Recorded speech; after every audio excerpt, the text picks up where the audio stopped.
There is a story that is such a staple in my faith journey. I am a spiritual girly through and through. I've always went to like Abraham Hicks seminars and read Joe Dispenza books, and so coming into a more faith journey has been harder for me because it's not like I ever didn't believe in God. It was more so like, how do we know?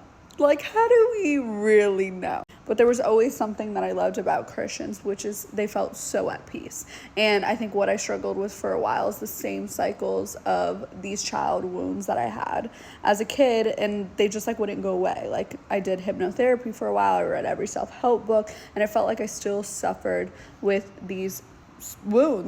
So I started seeing a therapist a few months ago. She was a reverend. I was in a lot of pain at this point, like crying on literally every therapy call, just looking for answers. And I was like, I just don't understand how people come to God and God heals everything for them. Like, what do you mean? I just like literally couldn't fathom it because it wasn't happening for me as fast as I would like it. And I was kind of like half-ass turning to him, like, okay, God, if you're real, do something. But I wasn't really putting my time and my faith in him. Fast forward, I was like, I just don't understand. It's not like I don't want to believe. I just don't understand how this is real and like how this person can just change your life. Like, I'm just really struggling right now. And she was like, then ask him to show you how much he loves you. I was like, okay. So I left and I was like, God, if you love me, show me how much you love me. Nothing happened. I was frustrated. I come to the next therapy call and I'm pissed. I'm like, you asked me to ask him for a sign. I didn't get the sign. Like, bro, I'm over this. Like, I just want to feel better. And I was in so much pain, which honestly, it makes sense now why all these wounds had resurfaced at once. I had multiple people leave my life and I was just really, really struggling. And it was to bring me closer to him for sure. Now, hindsight's 2020. But I go to a coffee shop one day. And this was like a couple days after I had asked for my sign and didn't get it.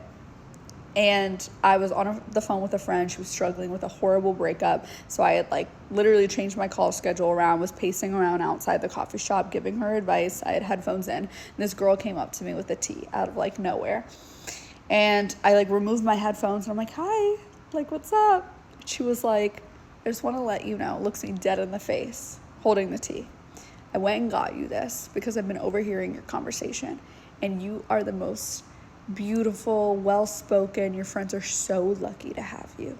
And just like looked me dead in the face and said the most loving thing. It felt like pure love, and anyone who actually is like a devout Christian will tell you when the Holy Spirit comes to you or something comes to you, a sign, it's just unmistakably from God. And I literally was in shock. I've never had something like that happen to me in my life, and it felt so holy, so pure, so loving. And I got back on my therapy call and I was like, I think I got a sign. Like, I don't know. And then from there on out, I just made like a passcode with God, which was a yellow butterfly. And through my healing journey for the next month, every time I prayed to him, a yellow butterfly came out of nowhere. I remember going to church for the first time. I was crying on my way into the church and there was a yellow butterfly floating around my head. And so it's like, if you're stuck in that ground where you don't believe, ask for a sign and then be open to receiving people, ideas, place. Like, he comes to you in so many ways.